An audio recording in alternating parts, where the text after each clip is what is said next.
Mesdames et messieurs, bonjour. Pour ce culte du 12 mars 2023, je vous propose de commencer par un Père Saint.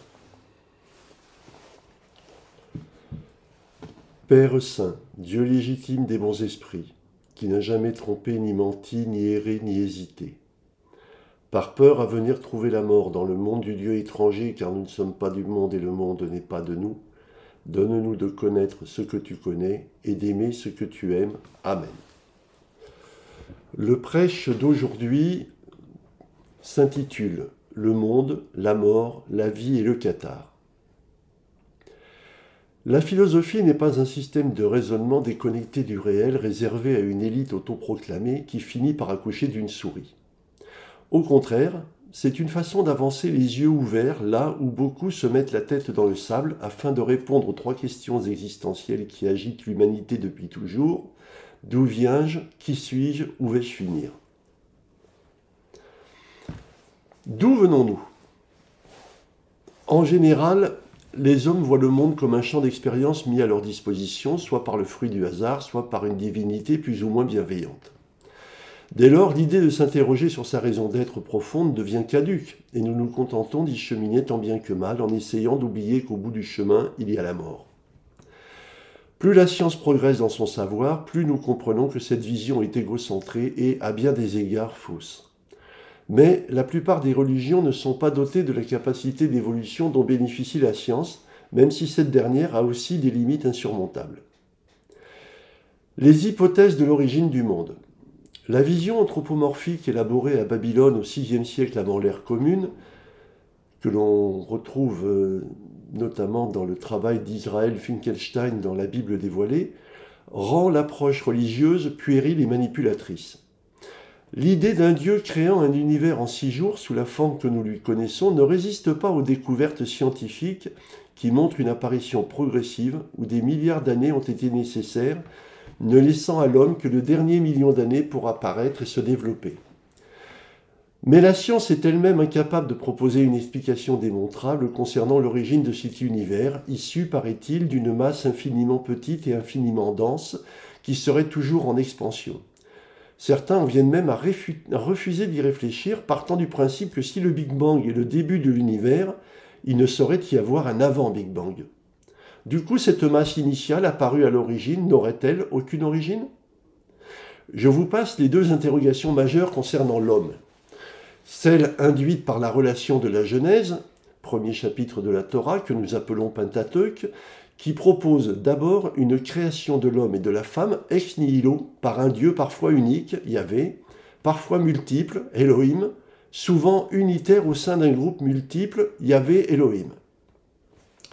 Au deuxième chapitre, ce Dieu réitère ce qui n'est plus vraiment une création, mais plus un façonnage à partir de la glaise rendue vivante par un souffle divin. Souffle dont seul l'homme bénéficie, la femme étant cette fois façonnée à partir de la côte de l'homme, même si des chercheurs plus récents préfèrent la traduction à côté et non de la côte. Bien entendu, la recherche scientifique réfute largement et avec toutes les preuves nécessaires cette vision idyllique, mais la science fait à peine mieux. Si elle nous propose une évolution lente des mammifères, favorisée entre autres par la disparition des dinosaures et un développement amélioré, lié notamment à la nécessité vitale d'échapper à un grand nombre de prédateurs par des avancées physiologiques et techniques, qui ont toutes permis une amélioration des conditions de vie de cette espèce, elle fait l'impasse sur un moment décisif qui bat en brèche ce processus naturel. En effet, dans une période qui, pour l'instant, ne peut être datée que grossièrement entre moins 40 000 et moins 100 000 ans, l'homme représenté par deux espèces à peu près concomitantes, l'Homo neanderthalensis de moins 300 000 à moins 150 000 ans environ, et l'Homo sapiens de moins 300 000 à nos jours environ, va faire une découverte qui, non seulement ne lui rapportera aucun bénéfice en termes de survie ou de conditions de vie, mais va au contraire lui compliquer la vie. Cette découverte est celle de la transcendance, c'est-à-dire de l'existence d'une entité suprahumaine qui a tout pouvoir sur l'humanité. Et c'est pour la satisfaire que l'homme va modifier son mode de vie en se basant sur des humains capables de communiquer avec là ou les divinités, les chamans, inventant des obligations restrictives appelées tabous et des obligations rituelles, notamment les sacrifices.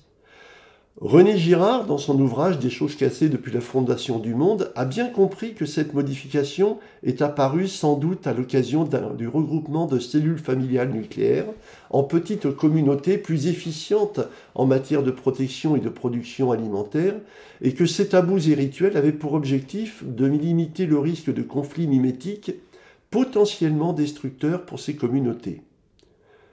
Mais si le monde animal est lui aussi soumis aux conflits mimétiques et à leurs remèdes connus chez l'homme, ce dernier est le seul du genre animal à les avoir étendus à la sphère intellectuelle, voire spirituelle. La question qui se pose alors est de savoir ce qui a changé dans la physiologie ou dans la psychologie humaine qui l'a poussé à mettre cet élément au premier plan, ce que n'ont pas fait les autres animaux. La compréhension cathare. Pour les cathares, les choses sont plus simples.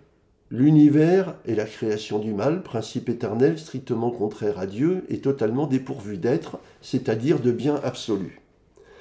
Désireux d'affirmer sa toute-puissance, il aurait élaboré une création temporelle et corruptible dont la durée dans le temps nécessitait un mélange partiel avec l'émanation divine. L'esprit consubstantiel au principe du bien est doté de l'être. L'homme serait donc se composer entre une matière animale issue de la création maligne, incluant la chair, mais aussi l'âme mondaine qui lui insuffle sa volonté de vivre et son ego, et un composé divin aspiré dans l'univers pour lui assurer un peu plus de durabilité. S'agit-il d'un vol, ce qui semblerait surprenant, ou d'une projection volontaire destinée à montrer au mal que sa création est malgré tout sans avenir en raison de sa nature maligne? Je ne saurais le dire. La seconde hypothèse aurait le mérite de mettre en avant la bienveillance absolue de Dieu et l'ignorance atavique du mal. Cela correspondrait en outre parfaitement à l'image utilisée par les cathares médiévaux d'un principe du bien symbolisé par le soleil, étendant ses rayons, symbole de son émanation, l'être, sur une création vouée à sa fin, comme le soleil réchauffe les planètes sans pouvoir éviter qu'à terme, elles se dissoudront dans son expansion. Les cathares sont donc aptes à accepter les découvertes scientifiques, voire à compléter les trous qu'elles y trouvent, au moins jusqu'à ce que les scientifiques les comblent par de nouvelles découvertes. D'où vient le Big Bang? Dans quoi l'univers est-il en expansion? D'où viennent les ténèbres au sein desquelles Yahvé crée la lumière? Pourquoi deux races de mots déjà anciennes ont modifié leur comportement au lieu de suivre une évolution qui leur était favorable jusque-là? C'est donc l'infusion partielle de l'esprit dans l'enveloppe matérielle des Homo neanderthalensis et des Homo sapiens qui serait responsable de ce changement de nature profonde de l'animal humain à cette époque. Mais ce nouveau composé humain va développer au sein de sa prison charnelle des interrogations et des concepts dont certains sont clairement dus à sa nature mondaine et d'autres laissent entrevoir sa nature spirituelle. Qui suis-je ? C'est une chose de s'entendre dire que nous sommes issus d'un monde composé par une entité maligne dans lequel nous sommes prisonniers d'une enveloppe charnelle, et une autre de découvrir que nous ne sommes pas de ce monde, mais d'une autre origine inconnue à ce jour. Le point de vue judéo-chrétien. Je passe volontairement sur le point de vue athée, puisqu'il recouvre simplement ce que je viens de dire dans le début du chapitre précédent. Cependant, je pense que ce point de vue n'est pas aussi fermement ancré dans l'inconscient des athées qu'ils le croient. En fait, leur esprit profond en conduit la plupart à être plus proche de l'état agnostique, c'est-à-dire prêt à accepter une entité supérieure sans pouvoir en imaginer une acceptable. Cela vient, me semble-t-il, pour l'essentiel des images que les principales religions renvoient. Ces images très anthropomorphiques conviennent peu à une divinité que l'on voudrait imaginer parfaite en tout et incapable d'avoir la moindre responsabilité dans le mal, directement ou non, ce qui interroge sur son origine. D'un point de vue judéo-chrétien, nous sommes des descendants d'Adam et Ève et notre âme divine nous est donnée à l'instant de la conception. Ce ne fut pas toujours ainsi. Initialement, l'Église considérait que l'âme était la marque de l'adoption divine que nous conférait le baptême, mais cela posait le problème des enfants mourant avant le baptême. C'est donc pour le résoudre que les catholiques sont passés de l'adoptionnisme au créationnisme. Ainsi, même l'embryon le plus petit dispose d'une âme, ce qui explique l'élément dogmatique de l'interdit de l'interruption volontaire de grossesse et, par extension, de l'interdiction de contrôle des naissances par la contraception. Ce n'est pas à l'homme de décider si une âme doit apparaître ou si une âme en gestation doit disparaître. Même si beaucoup de catholiques notamment semblent ne pas comprendre ce point, il est clair que le refus de ces deux interdits vous place ipso facto en dehors de la communauté catholique. Une fois né, l'être humain est donc voué à profiter de la nature tout en assumant le karma de son aïeul Adam, dont la faute originelle impose à tous ses descendants d'en baver gravement tout au long de leur vie dans un espoir assez faible d'atteindre le salut. La difficulté de ce parcours a d'ailleurs obligé l'Église à inventer le purgatoire pour éviter que la majorité des âmes finissent en enfer, car selon le dogme judéo-chrétien, nous n'avons droit qu'à un essai sur cette terre. Comment justifier cela de la part d'un Dieu plein d'amour pour ses créatures, omniscient et omnipotent? Comment imaginer qu'un être humain issu de ce Dieu parfait ait pu choisir le mal qu'il ne connaissait pas, et dont on se demande comment il a pu apparaître sans la permission divine, au lieu du bien qui était son fond naturel? Enfin, comment imaginer que Dieu puisse tolérer qu'en cas d'échec, les hommes soient voués à un enfer éternel, qu'ils aient eu une vie longue ou brève, facile ou difficile, dans un environnement apte à les aider à choisir la bonne voie, ou au contraire dans un environnement totalement délétère? En fait, cette approche est totalement anthropomorphique et n'a rien de divin. Le point de vue cathare. Dès le début de ce qui allait devenir le christianisme, les hommes ont refusé ce schéma dramatique. Paul a commencé par remettre en question la loi de Yahvé, comme cela apparaît dans les textes, y compris ceux retenus par l'Église de Rome.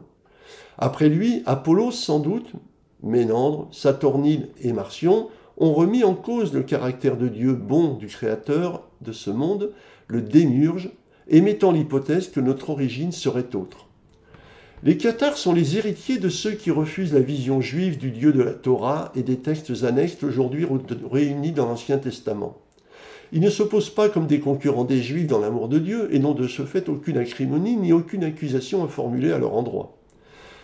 Pour eux, nous sommes des extensions de l'esprit unique, faussement et en apparence séparées les unes des autres, disposées dans ce monde selon un modèle ségrégationniste, hommes, femmes, riches, pauvres, puissants, misérables, etc. et enfermés dans des corps de matière malignes sous la direction de l'âme mondaine dont l'objet est d'empêcher l'éveil de cette part spirituelle en la maintenant dans l'ignorance de sa nature et de son état, au moyen d'outils de suggestion réunis sous le nom de sensualité au sens large ou de perception sensorielle.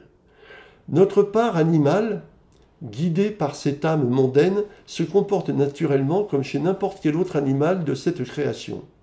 L'instinct nous pousse à vouloir survivre à tout prix, à prendre le pouvoir sur les autres tout en restant dans le groupe protecteur et pourvoyeur d'opportunités. Cette image fortement prégnante ne voit pas plus loin que cette vie qu'elle feint de croire éternelle et est sans cesse à la recherche d'un conflit mimétique susceptible de conforter un état de prédateur afin d'éviter de se retrouver dans celui de la proie.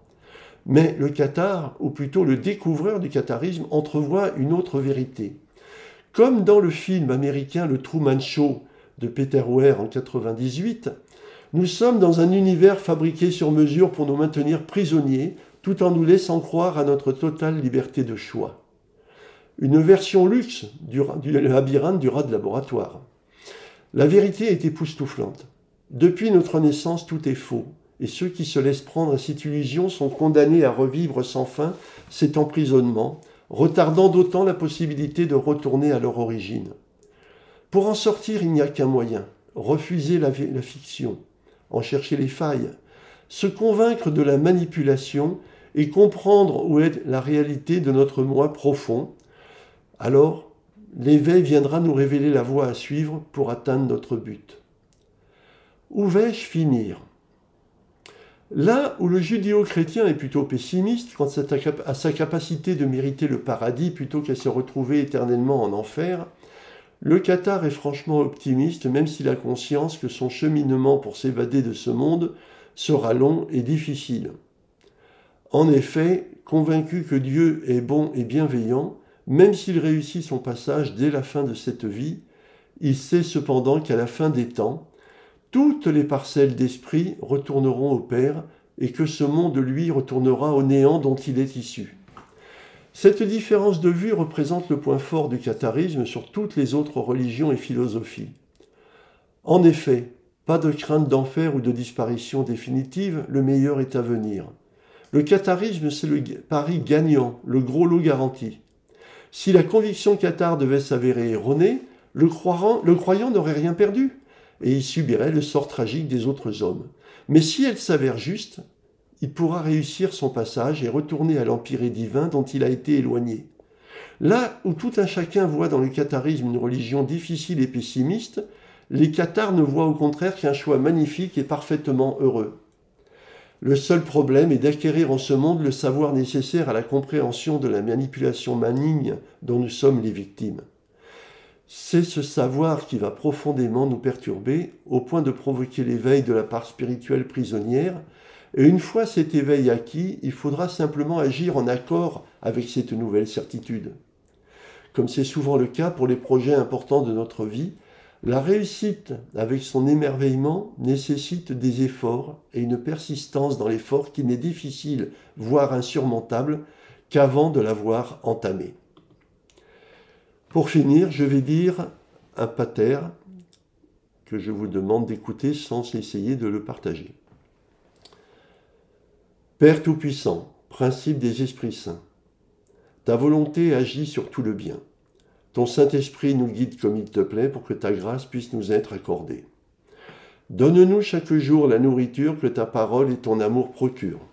Remets-nous nos fautes et nos manquements comme pour nos frères nous en faisons autant, et soutiens-nous dans les difficultés afin de nous délivrer du mauvais. Amen. Je vous remercie de m'avoir écouté et je vous dis rendez-vous le mois prochain pour un nouveau culte public. Bonne journée. Au revoir.